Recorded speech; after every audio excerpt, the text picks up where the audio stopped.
12h30, 14h, le grand journal, Christophe Gaudineau. Midi 13h04, nous sommes le 30 septembre et demain, c'est enfin la rentrée scolaire au Maroc dans tous les établissements du Royaume, y compris dans les missions étrangères. Alors est-ce que tout est prêt ? On en parle tout de suite avec notre invité.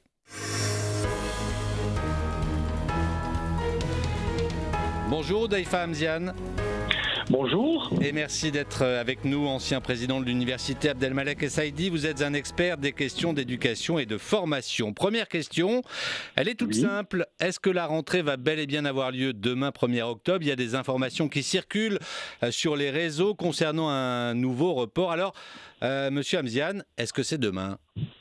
Oui, je crois que c'est demain maintenant, c'est tranché parce qu'un communiqué vient de tomber aujourd'hui, 30 septembre, le ministère annonce que la rentrée effective aura bien lieu le vendredi 1er octobre 2021 et s'effectuera en plus selon le mode présentiel. Et cela concerne tous les établissements scolaires, qu'ils soient universitaires, éducation primaire, secondaire et publique, privée et même les missions étrangères. Donc, il n'y a plus maintenant de doute, la question est tranchée par le bulletin qui vient de tomber du ministère. Alors ça c'est clair, cette rentrée a été reportée pour permettre qu'elle se fasse en présentiel et pour cela une large campagne de vaccination a été lancée pour les 12-17 ans.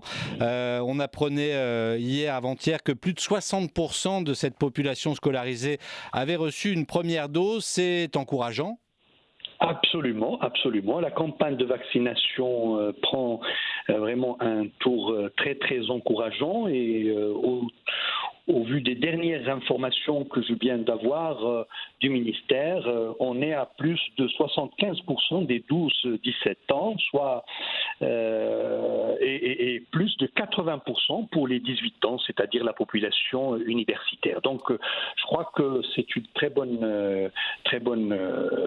nouvelle et on va atteindre très rapidement les objectifs qui avaient été énoncés au départ par Monsieur le ministre et le ministère de l'Éducation nationale, c'est-à-dire l'immunité collective. D'autant plus qu'on a mis en place, on a pratiquement doublé le nombre de centres de vaccination et de vaccinodromes. Nous sommes à plus de 800 centres de vaccination et pour justement permettre à ce que toute la population concernée des jeunes 12-17 ans et 18 ans plus pour se faire vacciner, on a même prolongé l'horaire de vaccination jusqu'à des heures très tardives dans la journée, donc pour ces 2 derniers jours. Alors un taux assez satisfaisant de première dose.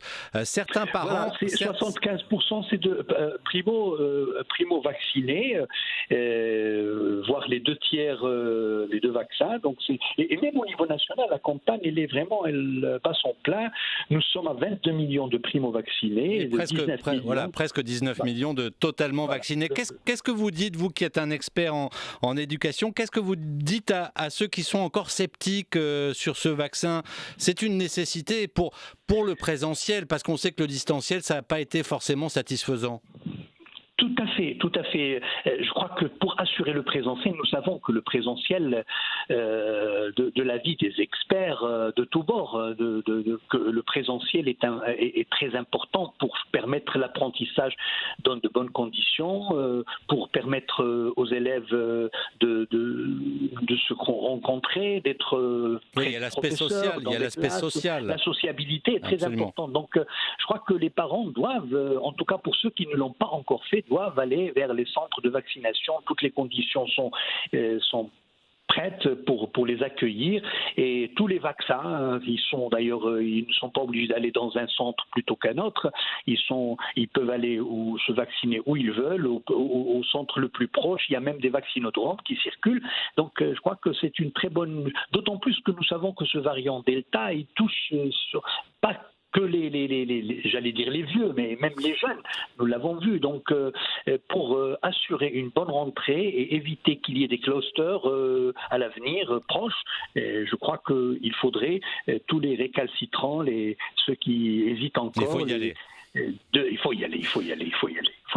Quelles sont les conditions de cette rentrée ? Est-ce que le port du masque sera obligatoire dans les établissements ? Est-ce qu'on va continuer à respecter les gestes barrières ? Oui, absolument. Pour garantir d'ailleurs la sécurité des enseignants, des administratifs, le ministère a mis à jour le protocole sanitaire et il a été distribué à à tous les établissements scolaires et universitaires et les centres de formation, que ce soit centres de formation professionnelle, que ce soit du secteur public, privé et autres. Et donc, je crois que, bien sûr, de la part des élèves, des parents, ils doivent respecter encore les mesures barrières, le port du masque, se laver les mains, la distanciation, ça doit rentrer dans les mœurs. Tout cela, effectivement, pour qu'on n'ait pas de surprise et qu'on puisse revenir à un confinement que j'espère lointain et oublié. Il faut absolument... C'est un scénario qu'on ne peut pas écarter toutefois, un retour... Absolument. Dans certains... oui, on l'a vu dans d'autres pays, la France notamment, il y a eu sur, je ne sais pas, 50 000, il y a eu 3 000 établissements qui avaient été fermés depuis le début octobre parce qu'il y a eu des clusters. Mais je crois que c'est pour éviter ces situations-là que nous faisons un appel solennel aux parents, aux élèves à avoir cette autonomie, cette responsabilité de respecter les barrières sanitaires et la distanciation. Les mesures barrières et la distanciation, le port du masque, la distanciation et se laver. Et puis pour les écoles, il y a un protocole d'ouverture. Il faut aérer, il faut veiller à ce qu'il n'y ait pas trop de massification au niveau des classes. Donc c'est très important. Je crois que ça a été transmis par le ministère. D'ailleurs, entre parenthèses, s'il y a un ministère qui n'a pas chômé pendant ces derniers temps, parce que beaucoup de départements ont fait silence radio ces derniers temps, notre ministère, Siam Zazi notamment, il a bousculé tout le monde et nous sommes dans une dynamique, beaucoup de réunions, pour réussir cette rentrée. Alors, la rentrée, c'est donc demain et ça a été des vacances prolongées pour les élèves. Beaucoup ne s'en sont pas plaints. J'adresse un clin d'œil affectueux à mon propre fils. Est-ce que les programmes ont été chamboulés, notamment le calendrier des examens? Tout ça va être réajusté?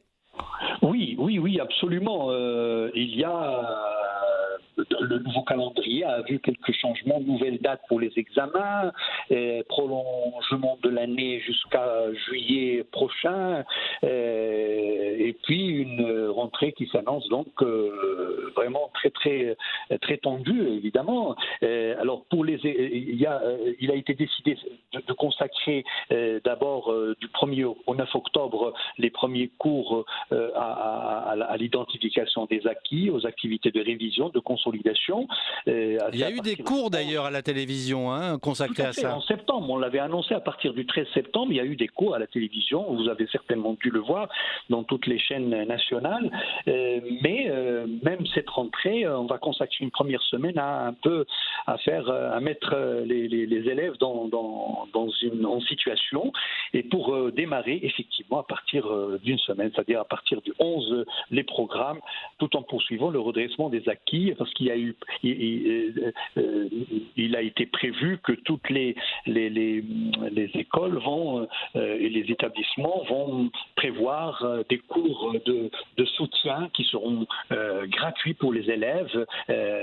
C'est les établissements, les directeurs qui vont décider quelles sont les matières dont il y a des défaillances pour les élèves. Donc je crois que ça c'est une bonne chose. Pour ce qui concerne le calendrier des examens, effectivement il y a eu un décalage. Pour l'examen pour l'examen provincial normalisé de la 6e, il a été prévu le 7 juillet, donc ce n'est plus en juin, c'est en 7 juillet. L'examen régional normalisé de la 3e année du secondaire, c'est le 6 et le 7 juillet aussi. Par contre, les épreuves de baccalauréat aussi, ils ont été reportés. Ils vont avoir lieu du 20 au 22 juillet jusqu'au 24, si on prend en considération les pôles scientifiques, techniques et littéraires. Donc, voilà, pour la deuxième session... Tout a été un peu décalé. Absolument, on a décalé, même les vacances ont été décalées. L'objectif, c'est de permettre justement de rattraper, parce qu'on a perdu quand même 3 semaines, bien que nous avons organisé, le ministère a organisé les cours à la télé, à distance, mais nous savons que tout le monde ne peut pas bénéficier et tout le monde n'est pas concentré. On ne peut pas surveiller, on ne peut pas évaluer la qualité de l'apprentissage pendant ces 3 semaines. C'est pourquoi je crois que ce décalage a été... C'est ce mois de juillet a été intégré et puis ce décalage a été autorisé pour permettre justement le rattrapage et de mettre à niveau les élèves par rapport à ce programme. Voilà, et ce que tout le monde espère, c'est que toute l'année scolaire se déroule en présentiel, aussi bien du côté des enseignants que des élèves, puisque, on le sait bien, la crise sanitaire a révélé quelques disparités dans le distanciel. Merci beaucoup, Deifa Hamzian, d'avoir été en direct avec nous. C'est moi qui vous remercie. Merci beaucoup. Et je vous souhaite une très belle journée.